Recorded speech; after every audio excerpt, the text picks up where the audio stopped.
would you mind just giving a little bit more information about yourself and what it is that you do exactly, please? Sure.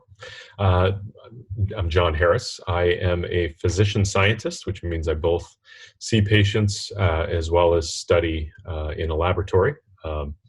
And my focus is vitiligo. So I see patients with vitiligo on Tuesday afternoons, half day a week. And during the pandemic, it's been a lot of fun because I've been doing it by video and seeing people all over the world. So I saw people from London and the past 3 months and from Pakistan and India and all over. And it's been a real pleasure. So that's it's only 10% of what I do, but it's an important part of what I do, to taking care of people who have vitiligo and want my help in either diagnosis or treatment. The scientist part, 90% of what I do is run a research laboratory focused on vitiligo. And we study what causes it, and really with a primary focus of finding ways to treat it, better ways to treat it, and hopefully eventually to find a cure. So as a physician scientist, the physician part, I'm a dermatologist. I went to medical school and then residency in dermatology for a few years, and then did a bunch of research too to get me to this point. Okay, amazing. I think one of the main things, I know this might seem like a very straightforward question, and a lot of people might already know what vitiligo is, but for those people who do develop vitiligo, it always comes up as these little small white patches, and then they suddenly start to develop. For those people who it might be new to, would you mind just quickly explaining exactly what vitiligo is, please? Yeah, it's a good way to start. Vitiligo is an autoimmune disease of the skin that causes the white spots that you were talking about. And what autoimmune means is the fact that we all have an immune system, and the immune system's job is to protect us from viruses and bacteria and cancer. That's kind of why we have it, to keep us safe. But it can also overreact sometimes, and autoimmunity is one way that the immune system overreacts. And that simply means that your immune system is going into some of your own tissues, your own organs, and attacking your own cells and killing them. And so there are a lot of autoimmune diseases. Vitiligo in particular is immune T cells crawling into your skin, finding the pigment cells and killing them.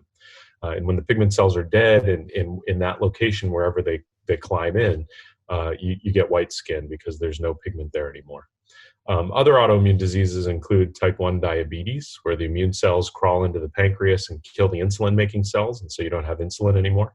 So a lot of people have thyroid disease, and the immune cells kill the thyroid hormone-producing cells.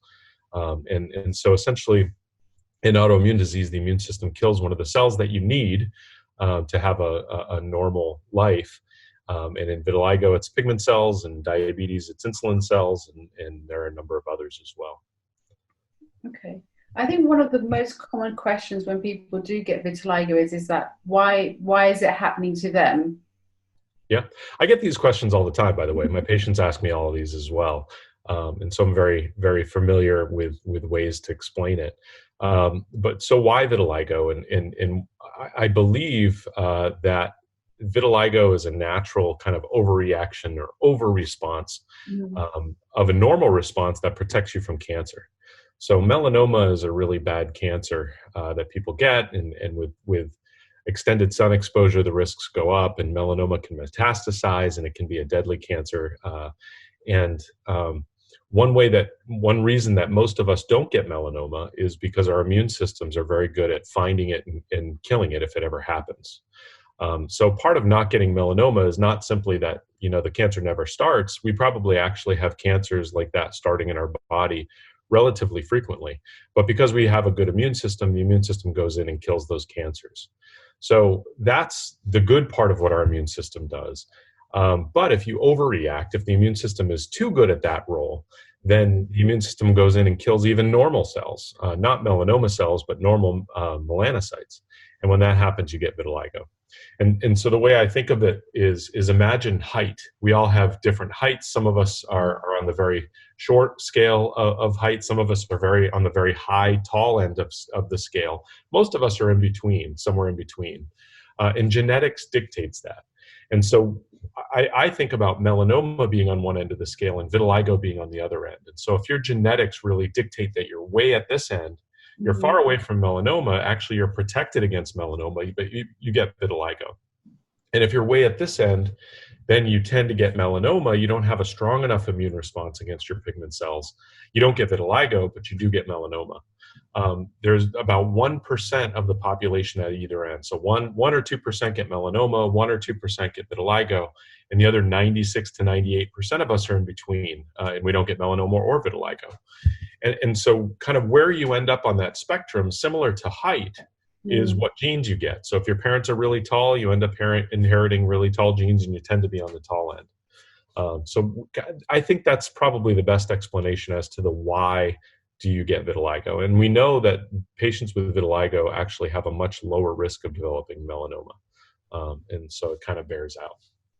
Okay. And then some people would turn around. I mean, I've had it said to me well, quite a lot by people is that, oh, you're lucky that you don't have it so bad. I mean, how is it determined like at what speed someone might get it and the amount of vitiligo that they might get as well? We don't know the answer to that, and it's an important question. Why do some people lose all of their pigment? Essentially, they have vitiligo universalis. They don't have any pigment left on their body, and some people have just a few little spots of vitiligo, and it never progresses very far. We know that genetics influences vitiligo a lot, so whether or not you get vitiligo really depends on the genes that you inherit. Mhm. But it's interesting. Most of the data so far shows that the extent of vitiligo, how severe your vitiligo is, actually is not related to your genetics. So you could have an uncle with really, really severe vitiligo, and then if you get it, it's not necessarily severe. So we don't know what dictates that yet. Okay. And what are the chances of the vitiligo, I mean, it disappearing and the actual normal skin pigment color coming back again? Because I think that's Um, one of the things that most people with vitiligo always hope for is that when will I get my normal skin color back? yeah, the chances are very good with treatment. Without treatment, actually, the chances are very low. And the reason we know that is because we've started to do clinical trials now, and the placebo rate is the number of or the rate of reversal of vitiligo when you're put on placebo and you're not actually put on the drug. For some diseases, that's very high. You get put on placebo, and then a number of patients get better, whether it's because they think they're getting a drug and the mind really helps, or just spontaneously the disease gets better and worse. The placebo rate in trials for vitiligo is very, very low. So we know that that means rarely do people without treatment get better in their vitiligo. That said, of course I see people all the time who are saying, "Look, I'm not treating my vitiligo, and I've got all these brown spots coming back. Why is that?" Mm. And most often it's due to sun exposure. So for 3,500 years in India, actually, the ancient Indian medical texts talked about how to use the sun to treat vitiligo. And people still to this day, during the summer get sun, and we see the pigment start coming back, and that's actually a treatment for it. Oh, wow. Okay. So I think this would probably be best to go on to this question now and ask you, what would you say is the most effective treatment for vitiligo? It's light. So, like I said, in ancient India, they were using sunlight, and sunlight was very effective. Now we use it a little bit differently. It's similar. So most people will be familiar with the term narrowband UVB light therapy or phototherapy. Mm. That's the most effective treatment we have right now, outside of some of the new treatments being tested in clinical trials. But essentially what narrowband UVB means is the sun gives you lots of light. It gives you visible light that you can see, and it lights up the day so that you can see around you. It gives you UVA light, which you can't see, but is responsible for tanning you and giving you skin cancer, actually. It gives you UVB light, which is also invisible, makes your skin pink when you go out in the sun, does not penetrate glass. And then UVC light. UVC is blocked by the ozone and doesn't reach the Earth's surface mostly. So the sun gives you all those things, and we knew the sun made vitiligo better. So back in the 70s and 80s, scientists really were looking to find, well, what is it, what light that the sun gives you helps vitiligo and other skin diseases that are treated that way. And what they learned was you don't need the visible light. So the visible light of the sun doesn't help you too much. And the UVA actually doesn't help you much at all either. And they found that it was really the UVB part of the sun. These are different wavelengths of light, similar to like a prism spectrum, so, or a rainbow. You see red all the way to purple. Red is longer wavelengths. The purple is really shorter wavelengths, and then the UV, the ultraviolet, are even shorter. And just depending on how long the wavelength of light is, tells you, it has different activity in your skin. So the UVB is very short wavelengths of light, and that's what helps vitiligo. It's about 40 wavelengths in that spectrum. And people looked even further and said, well, which of the 40 wavelengths of light actually helps vitiligo? And they found three, around 309 to 312. Those are the ones that really help vitiligo, and that's narrowband UVB. So you can get rid of visible, you can get rid of UVA, you can get rid of most of the UVB to just have a few wavelengths of UVB, and that's what helps vitiligo. And the reason that's great is that we're able to give you more of just those three wavelengths without burning your skin, without giving you skin cancer, because you're not getting the UVA that causes skin cancer, and it appears to be relatively safe. So that's the treatment that I like to use, but it's very cumbersome for people who try to use it. So most of the patients who get it from a dermatologist's office. So that means you have to drive there and get out of whatever you're doing, whether it's school or work or whatever. And you have to get it 2 or 3 times a week, and it's pretty cumbersome to use. So that's kind of the challenge that we have right now.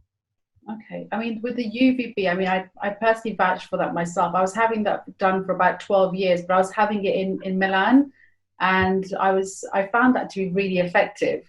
And I think even the time when I came out to Boston in 2018, I think maybe it might have been maybe 6 months before that I had stopped the treatments, and my skin had still been stable. But I noticed, like, literally another further 6 months after that, I've gone and noticed, like, the patches are coming back. And I mean, I've been under a lot of stress since I've set up the foundation. So I have noticed new marks developing as well. I mean, for people who are going through that stage where it has been stable and the patches are coming back because they've stopped the treatment, what would you advise to be doing in this situation? Yep. So again, I get that question a lot, and I essentially tell my patients who come to me and ask me that you really have 2 options. Okay. So we know from a study that was published in Nice, France by Thierry Passeron, a friend of mine. Mm-hmm. He took a bunch of vitiligo patients, gave them a bunch of different treatments, made them all better, and then stopped their treatment and then watched them for a year to see what happened. And the relapse rate, or those who stopped their treatment and the vitiligo came back within a year, was about 40%. So 40% of people who stop their treatment, you'll start seeing spots in 1 year. And that was what you saw. So you were in the 40%. 60% actually don't see new spots in a year. It may take longer than that. It may take 2 years or 3 years. Eventually, the spots usually come back. And so what I tell people is, if you stop your treatment, then you may get 2 years without seeing another spot, which would be great, right? Not doing anything. So one option is just stopping your treatment and keeping a close eye. And if you see a new spot, you treat it again. Mm-hmm. That's one option. Another option, if you really are adamant that you don't want to see the spots come back, you can use a maintenance therapy. And so there are a number of creams that you can use. Typically, we prescribe them twice a day to bring the color back. But if you use them just twice a week, the relapse rate drops pretty significantly. So patients who stopped their treatment and didn't use anything, 40% of them relapsed within a year. And those who used a cream just 2 times a week on their skin, on the places where the spots used to be, that relapse rate dropped to under 10%. So it really just depends on your personality and kind of how you feel. Do you want to, if you don't like using creams, then you can just stop everything and wait and see what happens. And then if it comes back, you can start treating again. Or if you don't mind using creams and you really don't ever want to see a spot again, you can use the maintenance therapy, which is pretty tolerable. Instead of twice a day, you can use it twice a week. People do pretty well with that. Okay. I mean, I'm going to come back to the creams again in a second, but what is your thoughts on, I think the challenge nowadays is because a lot of people are trying to make vitiligo be something that's fashionable and are going around telling people, oh, just learn to accept it. I think generally what I'm trying to do through the foundation is go more along the route of educating people and letting everyone decide for themselves to decide what option is best for them. Right. Because what I found is that in the last couple of years, when I was starting to develop the patches again, and I said to a couple of people that, oh, I might look to have the UVB light treatment again. And they turned around and said, well, if you're a spokesperson for vitiligo, how can you now be going out there and telling people, oh, love yourself, but then be having treatment? And I turned around and said to people, well, it's all to do with the mindset as to what people are feeling comfortable with. And at the end of the day, vitiligo, it is a skin condition. It's like anything else. People go and have treatments for things like cancer or whatever other issue they may have. So there's actually nothing wrong in dealing with vitiligo, accepting that it's there, but also having treatment to stop it from getting worse. Because the thing is, if you don't actually have no treatment whatsoever for vitiligo, I mean, I just wanted to get your opinion as well, is that it will just spread, really, isn't it? That's how vitiligo unfortunately works. Right. Yeah. And I agree with you completely. So I'm glad to hear you say that as a spokesperson and someone who has vitiligo and cares about people with vitiligo. Just like me, I care about people with vitiligo deeply. And most of the people I see with vitiligo are patients. So they're coming to me specifically for treatment. Not all of them. But it's true, whatever your perspective is, I think you should be supported and have resources at your disposal. So if you accept your vitiligo and you love your vitiligo, no one should ever make you treat it. There's no reason to, right? And occasionally I have patients who come to me and see me in my office, in my clinic, and they say, you know, I'm not really bothered by my vitiligo, or I even like it. That's a huge win for everybody, for them, for me, makes my job really easy. And then I just give them a high five and tell them they look great, and they go out the door. So that's actually a really great perspective. I have to say that most people don't feel that way. And certainly I guess my exposure is going to be biased because they're coming to me as a physician. But on wherever I run into people with vitiligo, most of what I find is people who want treatment. And I get emails every day. Unfortunately, I can't answer most of them or any of them from all over the world, people who are just absolutely devastated by their vitiligo. And so for those who don't love their vitiligo and don't want it, it is a disease by definition. I think that is the biggest challenge nowadays, is that like I was saying before, I think the main thing is educating people what vitiligo is, giving them the different options available in terms of what treatments are available. At some point, I'm also going to be speaking with a psychologist as well, who can help people with their mindset. But that I'm going to come back to you in another question, because as we're talking about treatments, and you mentioned steroid creams, I just want to check with yourself, in terms of steroid creams, what steroid creams would you recommend for the face and for the body? Yeah, so usually I avoid steroid creams for the face. I use them a lot on the body. The thing about steroids is that they're effective, they're really potent, but they have some side effects if you use them, long term and without a break. So strong steroids can thin the skin and cause stretch marks. They cause acne. There are a number of things that the steroids do. I found on the face that Protopic or tacrolimus, the generic form, is pretty effective for vitiligo. It's not quite as strong as a steroid, but it doesn't have the side effects. And so it's pretty easy for me to just prescribe that for the face, because then I don't worry about you and you get improvement. For the body, the Protopic doesn't seem to work as well as the steroids. And so on the body, we use strong topical steroids. And the way I use it is I give you a steroid for a week and have you use that. And then you just use Protopic on the same spots for a week and take a break from the steroid. And then you go back to the steroid. So we just alternate week to week, a week of steroids, a week of Protopic, a week of steroids, a week of Protopic. That's on the body. On the face, we just use Protopic. And then there are other parts of the body also that are sensitive as well, under the arms and the groin and the breasts. Those areas we only use Protopic. We don't use steroids. Okay, and how long can these steroids be used for, would you say? I mean, I think you mentioned previously that you can use it, is it twice a day? Yep, so I generally recommend twice a day. And as long as you're taking a break after a week, I've found that we can use steroids pretty long term. So if you don't take a break, that's when you run into trouble. So using it for a week on and week off, people do really well. I've started to like a steroid called mometasone.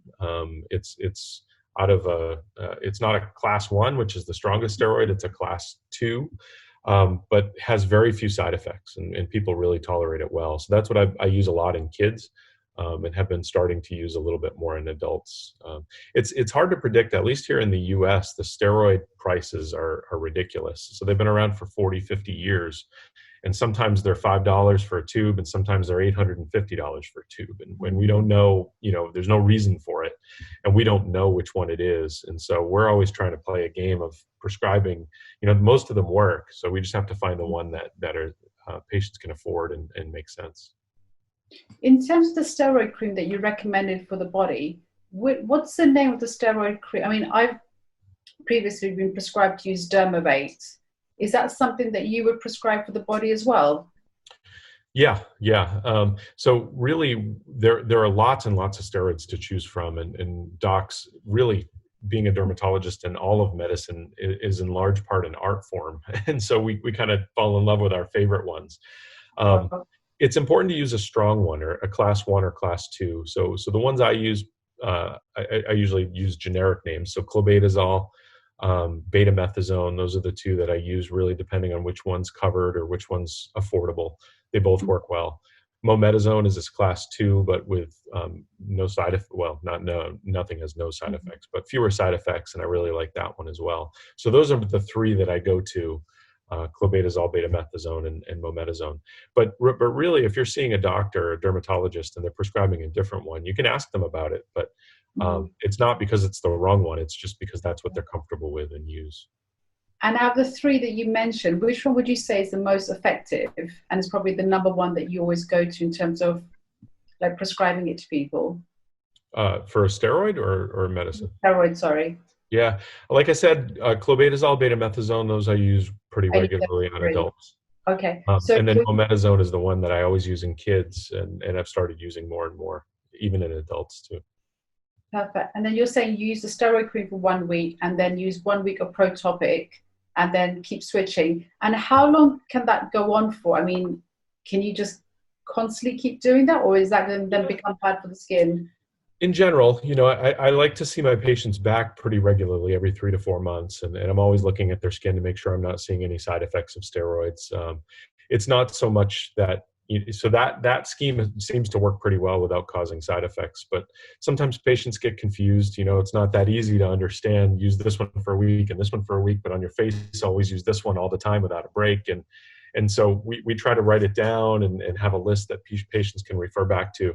But we're always looking at the skin too, to make sure that we're not seeing any issues with it. And occasionally, if we start seeing an issue with steroids, then we have them stop, and we find other ways around it. Okay. I mean, you mentioned previously that UVB light treatment is the most effective for vitiligo. Generally, how long would it take for someone to start seeing results? And would you say it's quite effective? And does it work with everyone, or is it only some people? Yeah. So I would say, to answer your first question, it takes a good 2 or 3 months before you start to see pigment coming back. And the pigment comes back as tiny little brown dots around your hair follicles. That's when you know it's working. And those brown dots, as you continue treatment, get larger and larger, and eventually they run into each other and you don't see dots anymore. It's just normally pigmented skin. So 2 or 3 months before you start seeing treatment, and a lot of people give up before that. So they come to me and say, yeah, I've tried every treatment and nothing worked, which is not my experience. Usually people respond to the treatments, almost everybody. And so when I asked them how long they tried it for 2 weeks and then gave up on it. And that's why, because you don't see anything in 2 weeks. So the first question is really, did you use it long enough? So then how many respond? I would say, I generally tell people, if the conditions are right, everybody responds to treatment. And understanding if the conditions are right is important.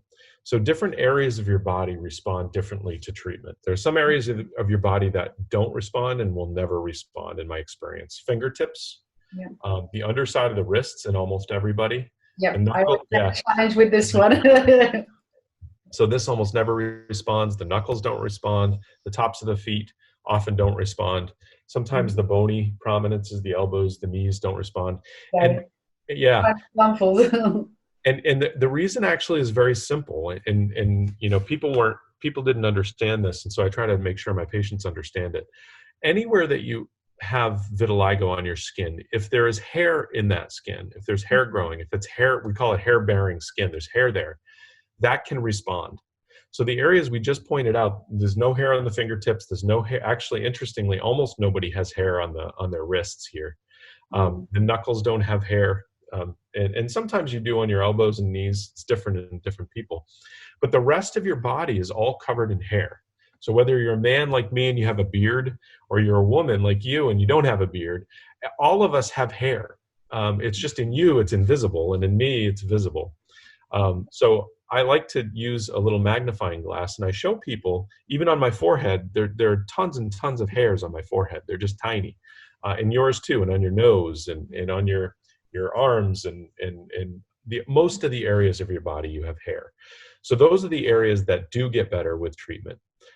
And so a lot of times I'd have patients in too, and they say, well, I tried everything and nothing worked.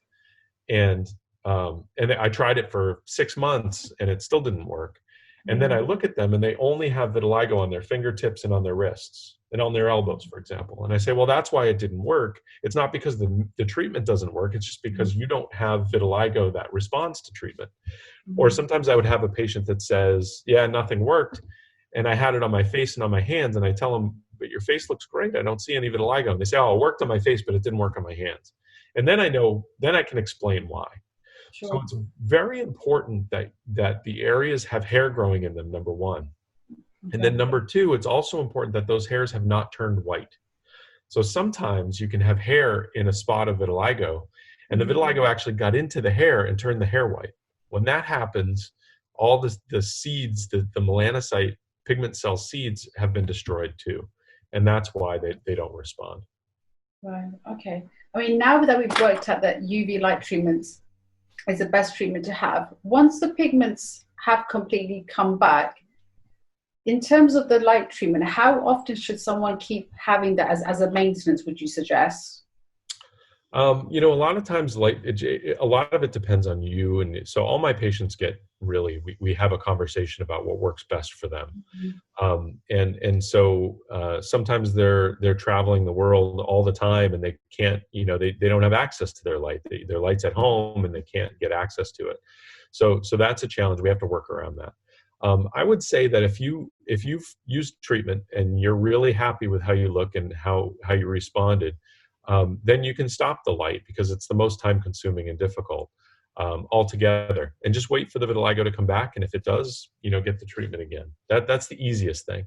Like I said, you can use a cream prophylactically, or sometimes patients want to try and use light just once a week or a couple times a month, and you can try that as well.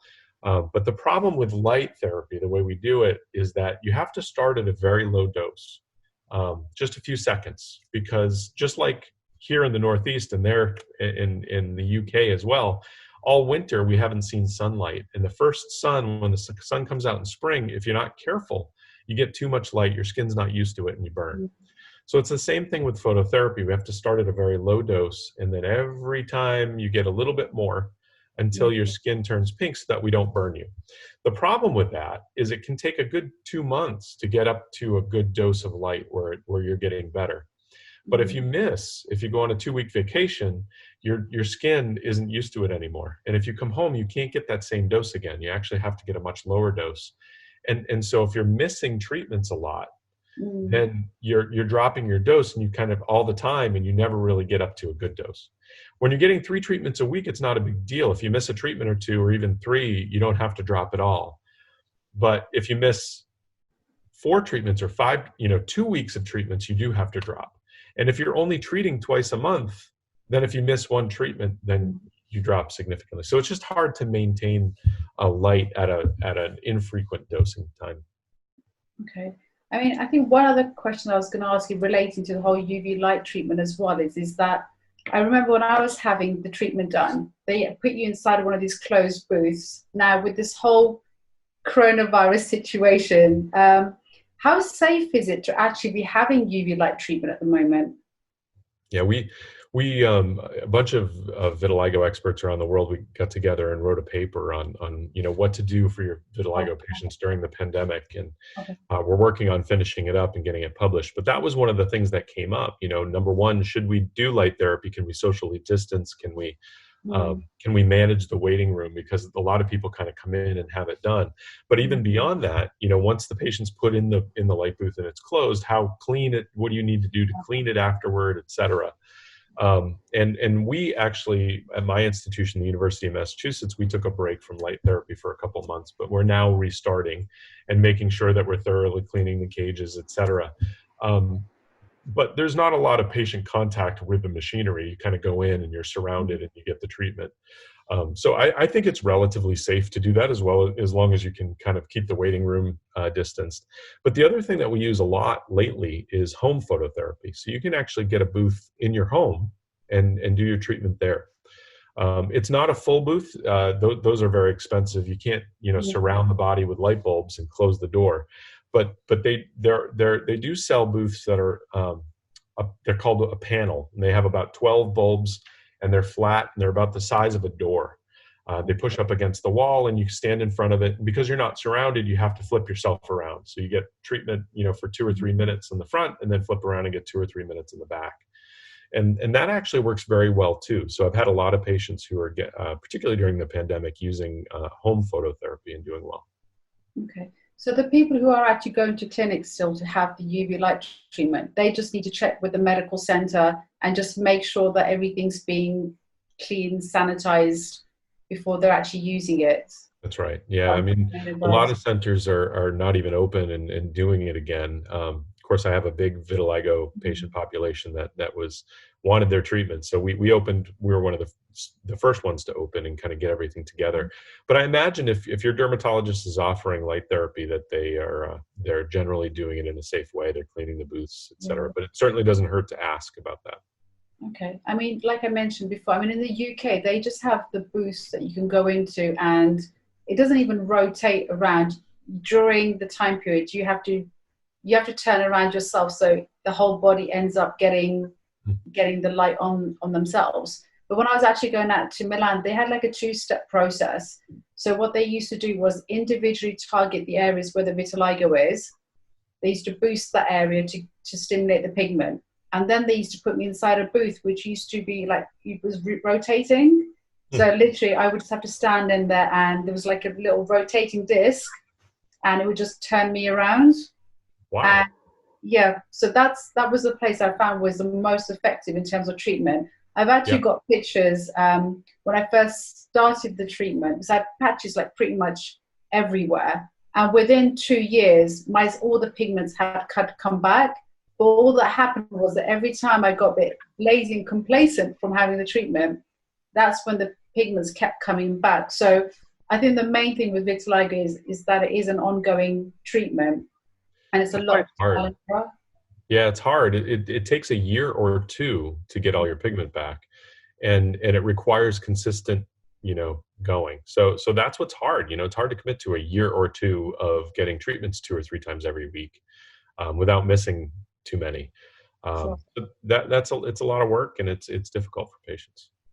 Okay. The next thing I might as well bring in now is the psychological effects of having vitiligo as well, because throughout the time period, even when I was having the treatment, I went through stages where I found that it was getting better, it was getting worse. And every time it got worse, I used to it felt like I was going backwards again. And I think sometimes that's one thing that's always neglected about vitiligo is that the side effects and the whole mental health aspect of it as well. Because I think as a lot of doctors, and even here on the NHS, they won't give it much importance because they don't look at it as a life-threatening condition. Whereas now that I've been looking into it, there have been people out there who've committed suicide because of vitiligo, because they have no control over it. And I think that's a really important part, which is what I'm trying to emphasize on is helping those people who are struggling at home and not able to speak to people about it, and are just even too scared or embarrassed to come out to say that they've got it. Right. Yeah, that's also a challenge because the people who are most affected by it are not talking about it. They're not, they're not coming out to conferences and getting all over social media and talking about it because they're really intimidated by it or Mm, and intimidated by having it. And so mm, that's a big important issue. It does psychologically affect a lot of people. And not everybody. It's important to make that known that there are some people who are not bothered by it and they like it mm, and so the key is for you having this international stage and having the opportunity to be an advocate. I think it's really important that you be an advocate for everybody, for everybody, the people who are completely devastated by it and are tempted to commit suicide and not leave their homes, mm, and it takes over their whole life, and the people who have lived with it for a significant amount of time and now they're used to it and they're okay with it and they're coming to terms with it, and or they're a model with it, and it's part of their whole career. mm, There's that whole gamut, and everybody matters, and I don't think that it matters whether that there's a right or wrong way to look at it. I don't think that it matters that this person is right and this person is wrong. They're both part of the same community and they're both people, and they're both their perspectives are good because that's who they are. mm, Anything we can do to help anybody is, and I'm a physician, and you would think that I've been trained to make it better and to give people treatments, but at the same time, I just care about people, and I want them to be happy, and if they're happy not worrying about it and liking it, that's great, and if they're happy because we've given them a treatment and it's better, that's great too. perfect. Before in part one, we were just talking about the psychological effects of vitiligo. As I mentioned, I will be speaking with a psychologist at some point in the next month. What would you, I mean, from your point of view, when you do have people coming in who are finding it, who are struggling to accept the vitiligo, what, from a mental health point of view, what would you usually suggest? What would you advise apart from the treatment? Yeah, I think there are multiple components to the effect of vitiligo psychologically. Some of it is how does it make me look? How much do I have? Is it on visible areas? So if you have severe psoriasis, that just means you have a lot more psoriasis on your body than mild psoriasis. That's not necessarily the case with vitiligo. So you could have 5 spots of vitiligo. If they're all on your back and you always wear a shirt, it may not affect you as much as if you have just one little spot of vitiligo on your forehead, where Mhm. everybody can see it, and it can be a bigger deal. So the location of vitiligo is one thing. How much of it you have is another thing. The fear of it spreading is another piece that really affects people, even if their vitiligo is, sometimes they have it on just a little bit of vitiligo on an area that nobody sees, but Mm, they come into me and the biggest fear that they have is that it's going to spread. They might see a little white spot on their cheek and it's not vitiligo, but they're afraid it is. And so they're constantly checking and worried it will spread. So that's another aspect. Um, and then there are social implications. In certain parts of the world, having vitiligo makes it difficult to get married, and so that there's just so many pieces that come together, and it depends on kind of a lot on who you are. Are you from that part of the country? Are you planning to get married? Because if so, then it's a bigger deal than maybe if not. Um, and is it spreading? That maybe that's a big deal if it's in a visible area. So there are a lot of pieces, and I just kind of talk to people, talk to my patients, and answer their questions as best I can, so that they at least have the knowledge. Then I usually reassure them and give them a lot of hope. Because I know that the treatments work. I've used them in many others, and they work in other people, and so just providing that hope will often relieve the fears and the stress. But it's part of life. It's not surprising. I talk to lots of people who have lots of different feelings about it. Try to validate their feelings. Sometimes people apologize for that they're worried about their vitiligo and feel like they shouldn't, and I tell them that there's no, of course they should. um, and so there's just a lot of feelings, and sometimes I'll get a 9-year-old kid in the office who doesn't care about the vitiligo, but the parents are worried.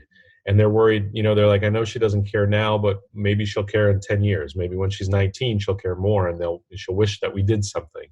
So I have a conversation with the child and say, look, if you don't care, we don't care. And if you're 19 and you don't care, we don't care. That's great. But what your parents are most worried about is that you may change your mind, because they've been 9 years old, and they've been 19 years old, and they've been 39 years old, and they kind of have a different perspective. So we just try to get everybody on the same page to understand what everybody's feeling, so that and that we're all working for the same goal. It's just to make patients happier, and people with vitiligo happier, whatever that means for them. Yeah, I mean, we mentioned earlier about different groups of people looking at it differently. I mean, from your experience, what ethnicities would you say is most affected by vitiligo? Yeah, I mean, I hate to say anything specific at the risk of offending anyone, but what I can say is the darker your skin is, the more visible. But it's not as simple as saying the darker your skin is, the more you care about it. Because again, for one example is India. So India has a very long history. So the United States, we celebrated 250 years old, 275 years old, not that long ago. India's been around for thousands of years. And there's a deeply ingrained history in India. So in the ancient medical texts during the Iron Age, they specifically say if you have vitiligo, you can't marry. And so this is ingrained 3,500 years of this in that culture, where the social stigma is huge. Also in India, they have suffered from leprosy pretty commonly, and leprosy also causes white spots on the skin. So leprosy and vitiligo has historically sometimes been confused. And so then that adds another layer of complexity. And then there's a caste system and arranged marriage, and that adds more layers of complexity.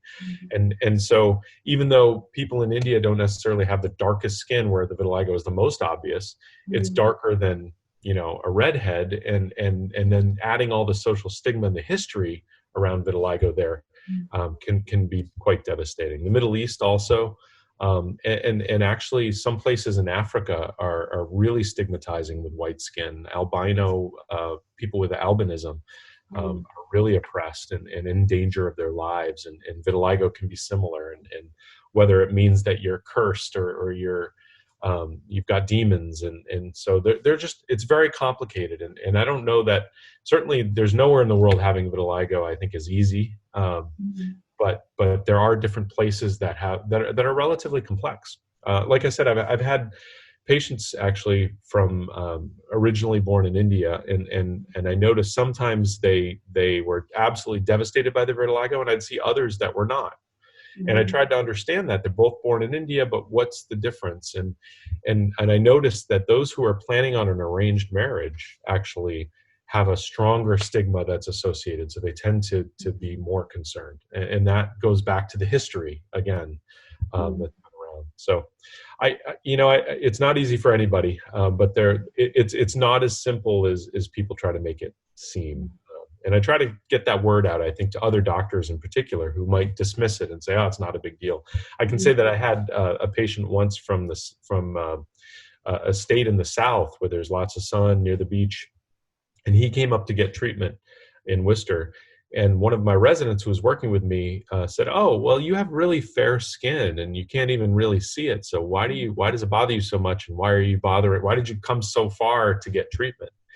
And he really made it very clear. He said, you want to know why you can't see my vitiligo? It's because I never go out during the daytime. My skin hasn't seen the sun for years. I don't see my friends. I feel like a vampire. I only go out at night. I don't go to the beach. I live near the beach and I never go to the beach. So the reason that you can't see it is because I've changed my entire life so that you can't see it. So just because you can't see it doesn't mean it's not important to me. And I tell that story. I'd really try to communicate to people that, we can't come with our own judgments and tell others how they should feel. That's quite a strange situation as well, because even though sunlight and tanning is supposed to be good for the skin, a lot of us are actually scared to go out there in the sun and tan on the beach, because I know I've come across that previously before, is that when I've been on the beach and I was told by my doctor, sunlight's really good for me, and I would sit there feeling to myself that people were walking past and looking at the vitiligo. So within myself, I used to feel really insecure, and yeah, I would just want to hide. So it's a bit of a difficult situation to actually get your mind around, to be able to also deal with the whole treatment side of vitiligo as well. Right. Yeah, sunlight gives you UVA and UVB. UVB helps the vitiligo, but UVA tans it. It tans your normal skin, and so it makes it much more visible. So it's a big challenge. You know, there's no easy answer. So I think that leads on to another question I was going to ask you as well, is that in terms of sunlight, and now that it is summertime and people are out there tanning as well, are there any certain times of the day that you would say to avoid the sun, and what protection would you say that people should be using to ensure that the skin doesn't burn or they don't damage the pigments? Yeah, the time of day matters for a lot of reasons. And the intensity of the sun changes over the course of the day. So between 10 and 3 is really the most intense sun. If you're going to be out between 10 and 3, then without sunscreen, then you need a much shorter exposure. It won't take long to burn. If you're out before or after that, then you need more. Knowing the right dose of sunlight to help your vitiligo is a big challenge, which is why we prefer the booth, because we turn on the booth, we know exactly how much power it has, and we turn it off. So based on how long you're exposed, we know exactly what dose you got. The sunlight changes every day. So whether it's cloudy or what time of day you go out or what season it is, it's very hard to control that exposure. What I tell people though is if you're using the sun to treat your vitiligo, the right dose is the amount of sunlight that turns your white spots a little pink. So you want the white vitiligo spots to turn just a little, we say carnation pink. It shouldn't hurt, it shouldn't burn, and that pinkness should go away within 24 hours. If it lasts longer than that, then you got too much sun, and you have to try to reduce that somehow. But it's, again, the next day it may be different, and the sun, it may be cloudy, and so it's really challenging to try to use that. Again, in ancient India, 3,500 years ago, they would just put people out and give them blistering sunburns, and often by the time it healed, the vitiligo would be getting better too. But we don't want to do that anymore because of we worry about what sunburns do to the skin. So I was told previously to avoid the sun between 12 and 3, but from what you've just said, it really just depends on, the sun is always just changing. So it's just a matter of seeing when's the sun's the strongest, and whenever you feel that it's too strong for the skin, that's when you need to go underneath a shade and avoid the sun. Right. Yeah, so maybe 10 minutes between 10 and 3 would be enough to turn your skin pink, whereas at 4 o'clock it may take 20 minutes or 30 minutes. And it's just a matter of, the dose is changing as the sun goes, and your skin response to it is changing too, depending on, your skin type and your, how much sun exposure you got, during the last month, et cetera. Is this the first? So it's challenging. I generally say, if you're planning to go outside and you're going to go to the beach with vitiligo and you're going to be out for 2 or 4, 5, 6 hours, then you just put on sunscreen, a good strong sunscreen, at least 30 SPF, and reapplying every 2 hours. And then if you can wear clothing that blocks the sun or sit in the shade, it's even better. If you can do all of those things, it'll help a lot. So there's no way to go to the ocean beach for 4 hours and treat your vitiligo, because essentially 10 minutes you're done and then you're going to burn. So generally what I tell people is if you're gardening or you're going to go out, the kids that are going out to play soccer for 20 minutes in the yard, it's probably okay to go out without the sunscreen and getting that little bit. But any more than that, they really need to protect their skin. Yeah, sure. I mean, usually when I do go to the beach, I have 2 sunbeds, one which is in the shade and then one which is in the sun. And I'll be in the sun for about 10 minutes, tan both sides, and then I'll go and sit in the shade for about an hour, and then I'll just do the whole process again. And I've generally found that's worked quite well for me. I mean, look a bit crazy moving from different sunbeds, but I think it's really careful that people do protect their pigments, especially during the summer months. And I think what you said before was anything with SPF 30 and above, that's the right sun factor to go for. Yep, with reapplication and everything. And it's interesting to hear your story because you figured out what works for you, and kind of in retrospect if you did it right or did it wrong. And over time you kind of learn what works for you, and you found it, and that's good. So if you're going in and you're seeing that your white spots are turning a little pink, and then long term you're getting color back, then that actually will help. And then how about for parents with little kids? So for example, now with my nephews, he's 5 years old. Whenever we go on holiday, I'm constantly saying to my brother, my sister and brother-in-law, don't let him out in the sun when it's too hot. But he's a little child and he wants to go in the pool with the other kids. So what would you say is the best thing for little children? It's the same process that applies for kids as well. Yeah, yeah. Sunscreen, really sun blocking clothing is really good. Mm. Just getting them used to enjoying the shade. And so we have a pool. I'm at my house. Everybody's outside swimming right now because it's like 95 degrees. Oh, wow. But we have lots of shade options, and so Well, and people prefer it. So they're sitting when we're talking, when we're out of the pool, we're sitting in the shade, and that's just part of our culture now and the way we do things. And so I think, starting that early, preference for the shade, worrying about the skin and too much sun, I think is good to ingrain. okay. I mean, as we're talking about kids, I mean, the question I want to ask you now is at what age does vitiligo generally tend to appear? So I see, as you said, I see a lot of kids with vitiligo. 50% of people who get vitiligo get it before the age of 20. Wow. Um, and 80% get it before the age of 30. So a lot of young people, but I do see people, in their 70s and 80s who get it for the first time as well. So it's just, 20% get it after the age of 30. And that's, a lot of years that it could occur. Mhm. Okay. And I think the other thing a lot of people are scared about when they see someone with vitiligo is they might be scared to touch them. And this thing comes up quite a lot about vitiligo being contagious.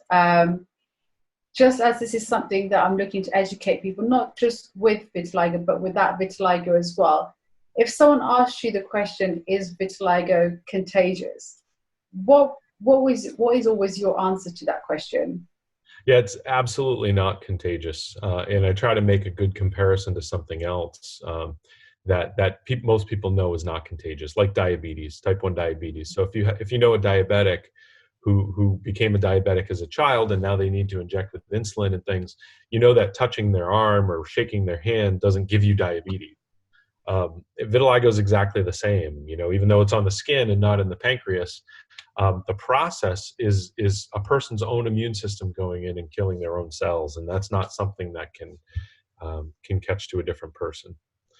Um, yeah, so it's I know, again, for a long time, because leprosy again causes white spots on the skin, and that is contagious, and so there are concerns, deep grained concerns about that.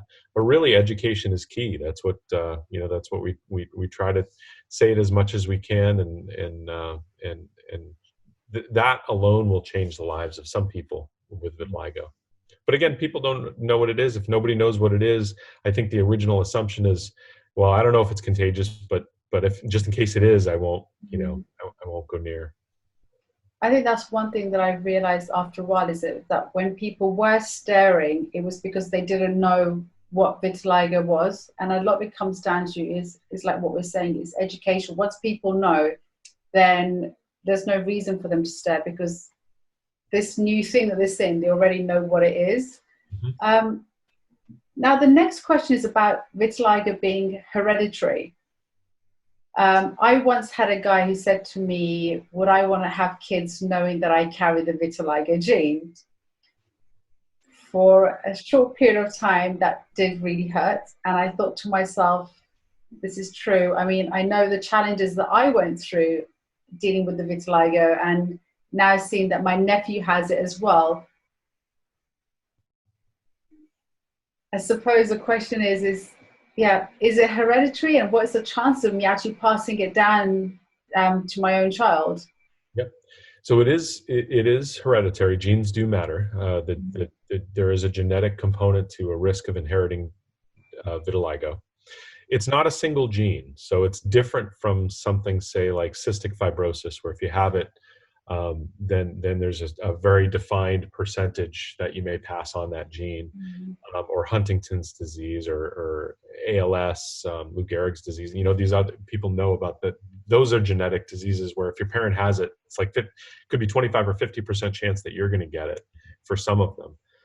Vitiligo is definitely not like that. It's much more like height. So if your parents are tall, you're at a much higher risk of being tall, but you're not necessarily going to be tall, right? So there are a lot of genes that go into determining your height, and there are a lot of genes that go into the risk for getting vitiligo. Right now, we know about 50 or 60 different genes that all influence whether you'll get vitiligo or not. And so the thought is, if you have 60 of them, 60 out of 60, you probably have a very high risk of getting vitiligo. And if you have none of them, you probably have a very low risk, and then everybody else in between. So someone with vitiligo tends to have some risk that they'll pass on, but it's not very high. So to kind of put that into numbers, we know that the risk for anybody to get vitiligo, if you just kind of pull them off the street, is about 1 or 2 in 100, 1 to 2%. Okay. That's everybody's risk for getting vitiligo. And if you have a parent with vitiligo, your risk is probably 6%. Okay. So it's 3 to 6 times higher, but still not likely, right? So there's a 94% chance you won't get vitiligo if your parent has it. So it's higher, but it's not high. And so I get asked that a lot too from a lot of people, again, who are thinking about getting married. They say, oh, I met this girl and I really like her. She has vitiligo. What is the chance that she'll pass it on to our children? And it's sad that that's even something that they're thinking about. But the good news is it's very low, and there are plenty. So if you know somebody with diabetes in your family or thyroid disease in your family, there's a risk that a child will get it too. Vitiligo is even lower risk than those. Okay. I mean, a lot of the times they've always said that the cause for vitiligo is unknown. But when I've been reading up about it, a lot of the times they do say it's stress related. I mean, I do find that when I'm stressed that the vitiligo does get worse as well. Yeah. What would be your answer to one of the causes for vitiligo?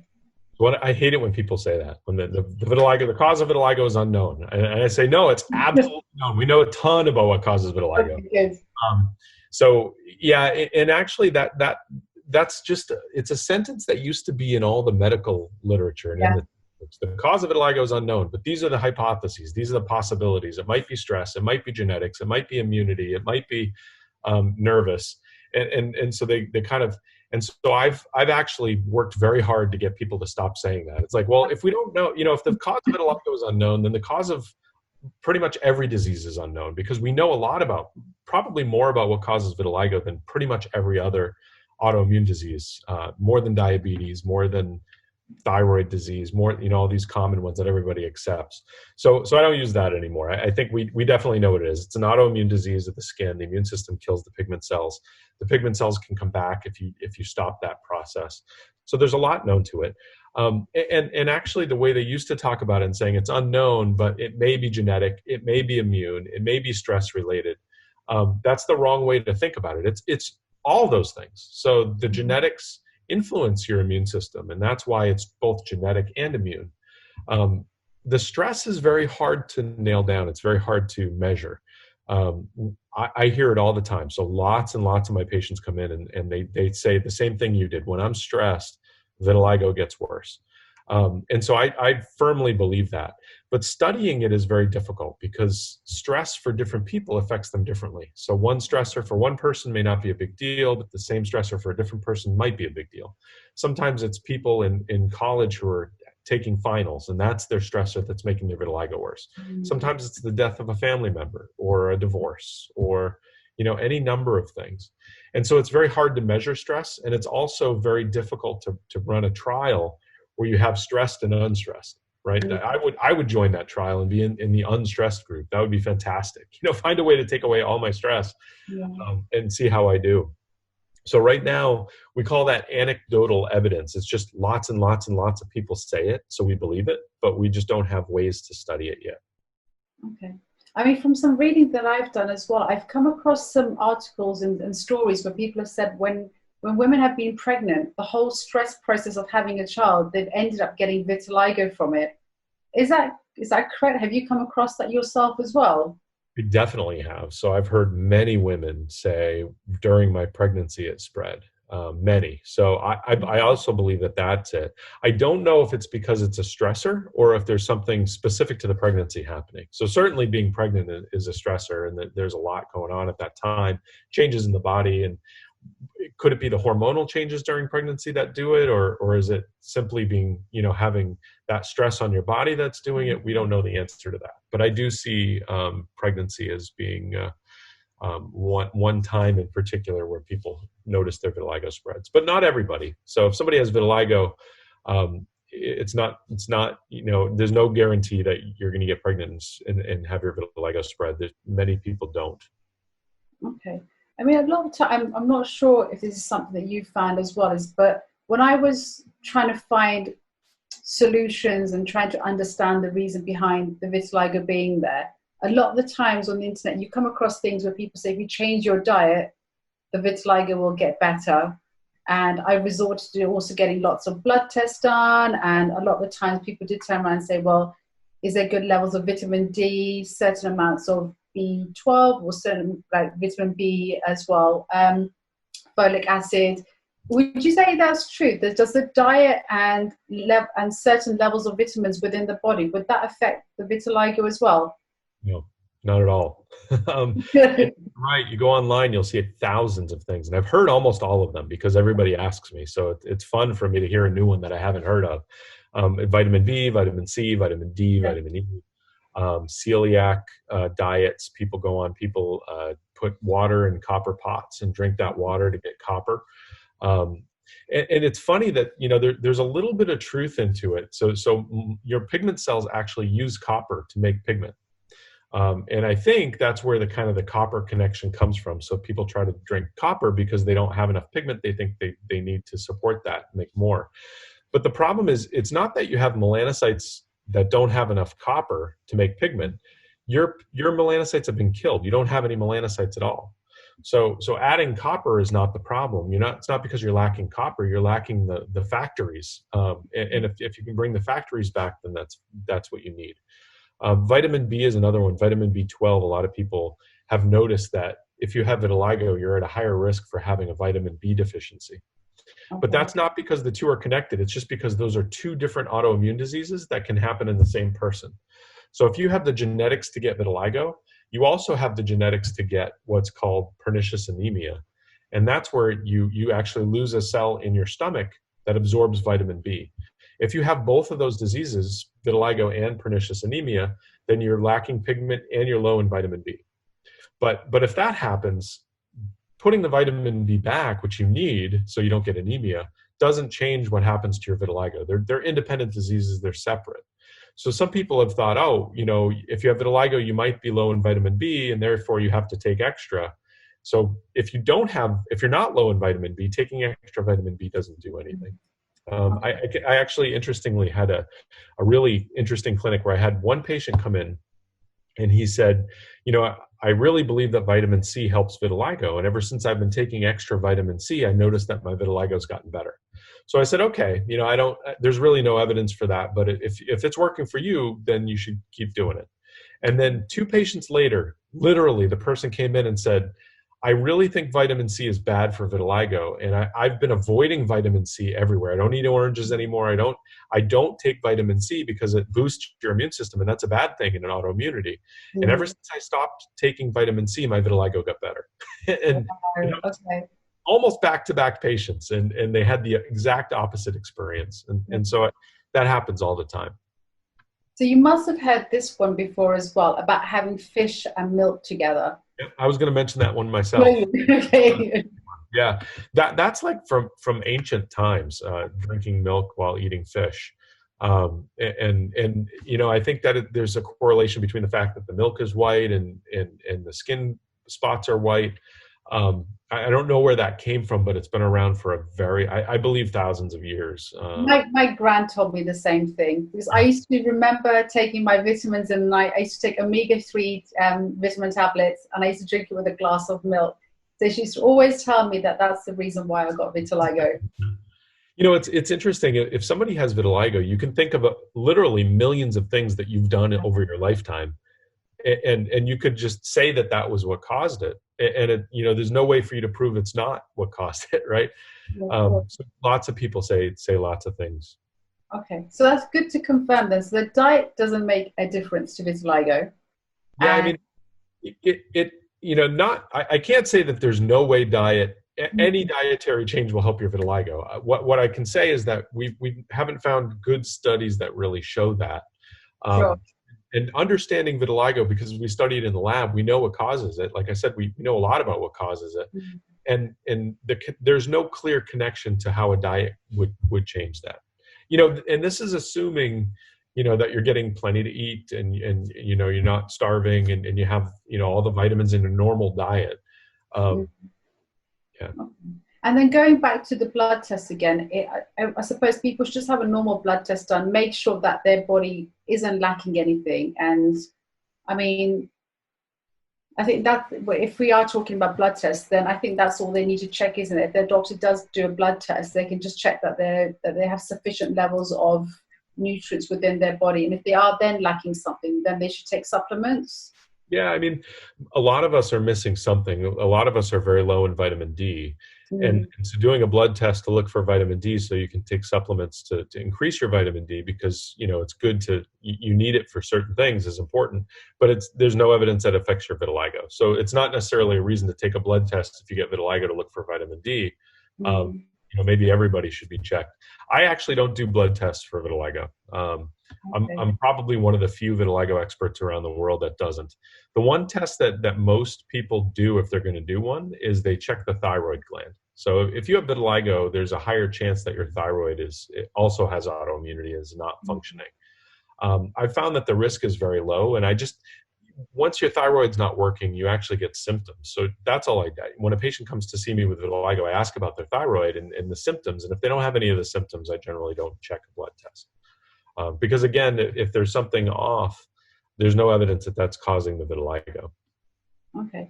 I suppose some people might come back and ask me the question now is, how is thyroid and vitiligo linked? So if, let's just say they have a blood test done and it shows that they do have thyroid. I mean, my sister has thyroid, but she doesn't have vitiligo. But my nephew, who's my sister's son, he has vitiligo. Yep. So it's...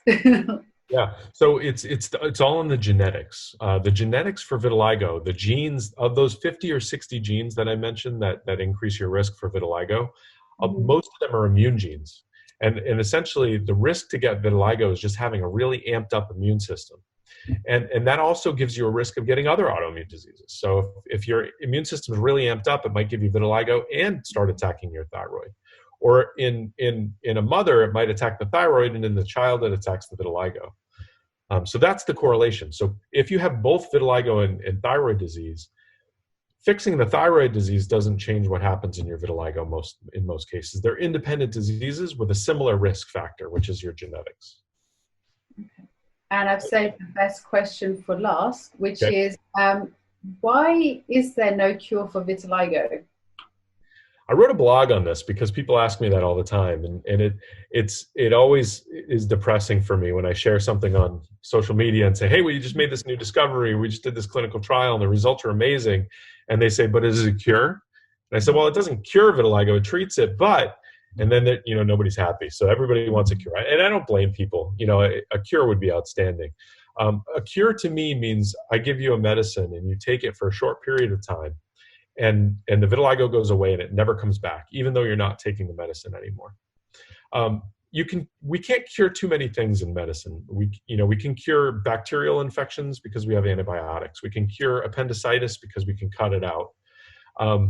But with an autoimmune disease, part of the problem is you don't have anything foreign in your body. There's no bacteria in there or virus in there or parasite that you can target with a medicine that only kills that thing.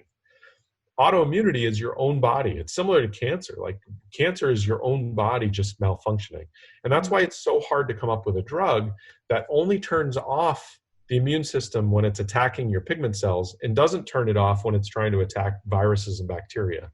So we can certainly give you medicines that will make your vitiligo better. I had a patient who had a kidney transplant and vitiligo at the same time. And his kidney transplant medicines really completely reversed his vitiligo. It was amazing. The problem was the kidney transplant medicines have so many side effects that we just can't use the medicine for vitiligo.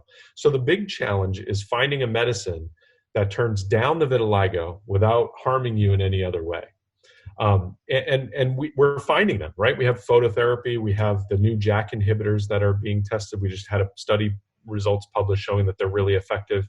So we're getting better at the treatment, but a pure permanent treatment, a permanent cure, has to be pretty potent. It has to reset the imbalance. Right now, when you have vitiligo, your immune system's out of balance, and we try to prop this up so that your vitiligo gets better.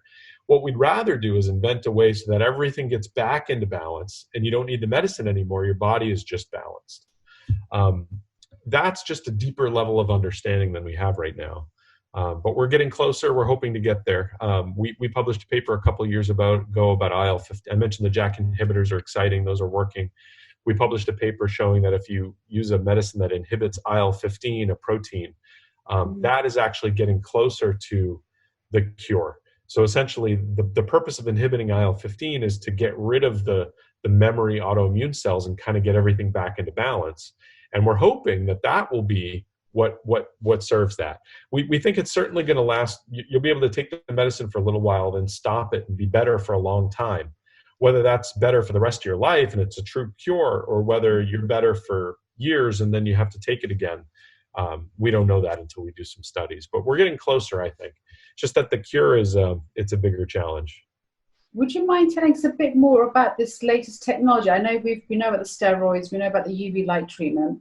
Mm-hmm. What was this latest one that you were just mentioning just now for the people that don't know?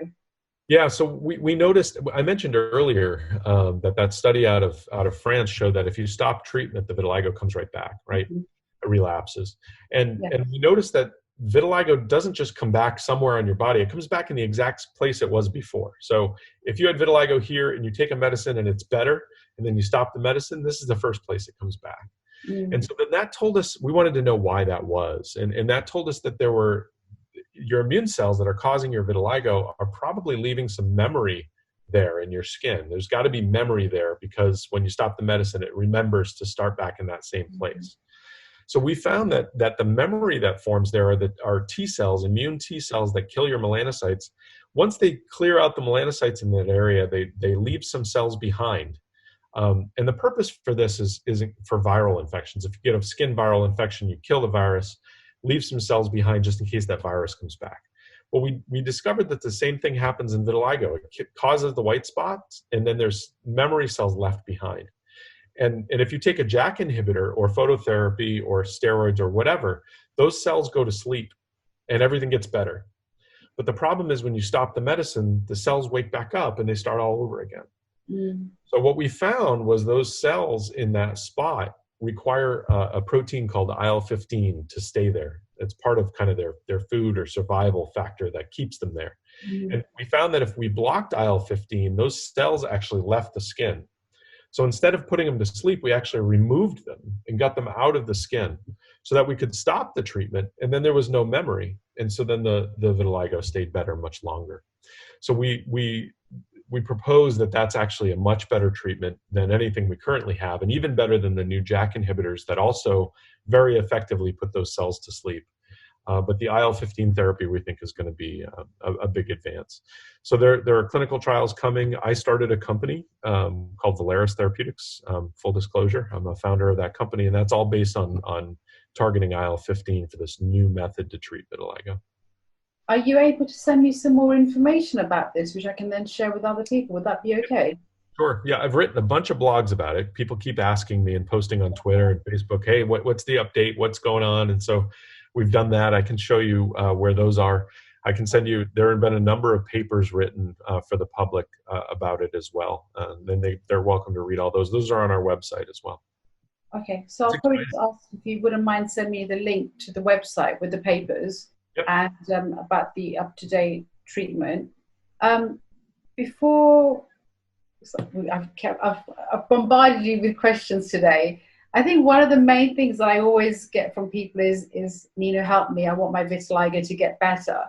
When people ask me that question, I think I just want to make sure that I am giving people the correct information, is that obviously go and see a dermatologist first, And in terms of options available, there's the steroid creams and the UV light treatment. And if someone was to ask me which is the most effective so far to date and the safest, it would be best to advise to go for the UVB light treatment. Is that correct? Yeah, that's what we use. And it can be used in combination. So you can use creams plus UVB light, or you can use the new JAK inhibitors plus UVB light for an even more effective response. But yeah, we've been using light for thousands of years. It's very effective. Narrowband UVB is very safe as well. It doesn't appear to give skin cancer like the UVA does, tanning booths.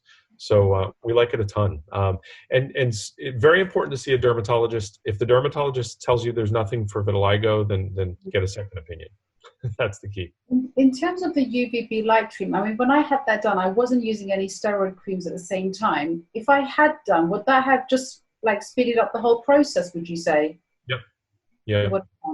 The bulk of the benefit that you get with treatment is with narrowband UVB. That's going to do most of the work. But if you add creams on top of that, it makes it work even better and faster. Perfect. So we're back for part 3. I promise I won't keep you any longer. Firstly, I'd just like to say thank you so much for your time today.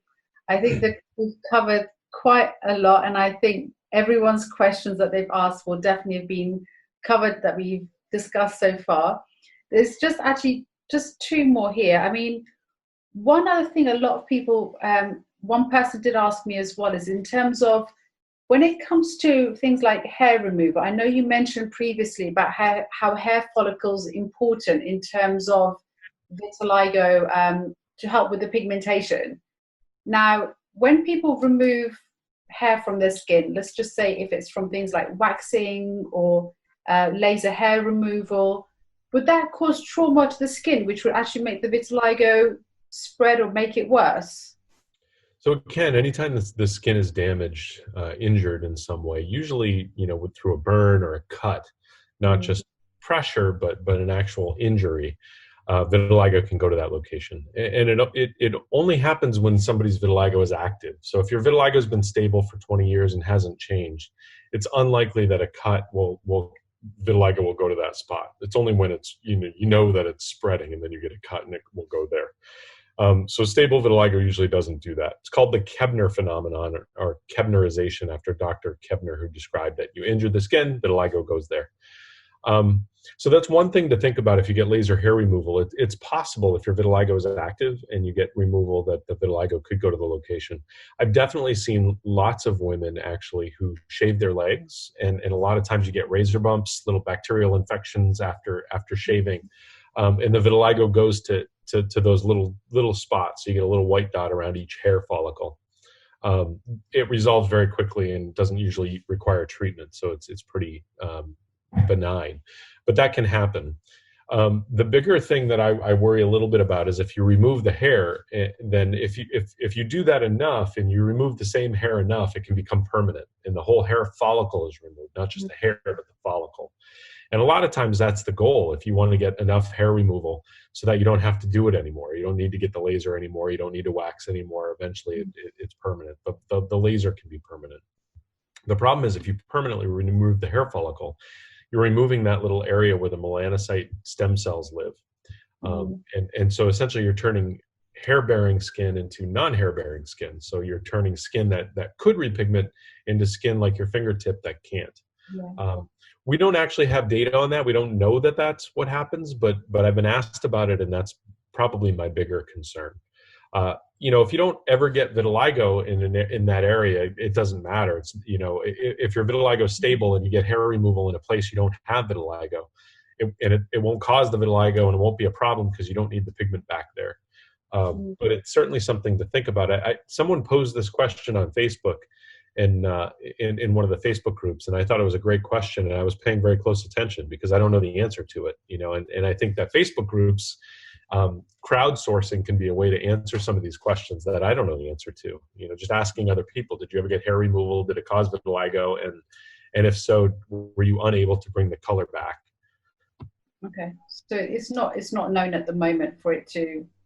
But if you think about it logically, so if the skin is active and you're noticing the vitiligo patches appearing, then it's best just to not use anything too aggressive and just suggest a shave around those areas, Yeah, basically. usually what I tell people, if you're going to try something, whether it's waxing or hair coloring or something, coloring your hair can worsen vitiligo as well. Oh, Um, wow. you can test it in a certain part of your body, in a small part, maybe just wax or laser hair removal in a small area, and then observe it for a couple months to see what happens. And if it's fine, then it'll probably be fine on a larger area. Okay, perfect. And then the absolute last question is about stem cell therapy and vitiligo. What's your thoughts on that? Yeah, it's actually, stem cell therapy is really complex. And the goal of cell therapy is to replace cells that can't replace themselves. So, for example, type 1 diabetes, autoimmunity, you kill the insulin-making cells, and those cells can't regenerate. They can't come back. And that's why it's permanent. So the only way to treat diabetes is to transplant those cells back in from someone else, or to use stem cell therapy and regenerate them from a different cell. In vitiligo, actually, we're very fortunate in that the pigment cells, the stem cells are still in there. So that's why the hair follicles are so important. So if you get vitiligo and it kills all the melanocytes in your skin, the stem cells are still in your hair follicle and they can come back with treatment.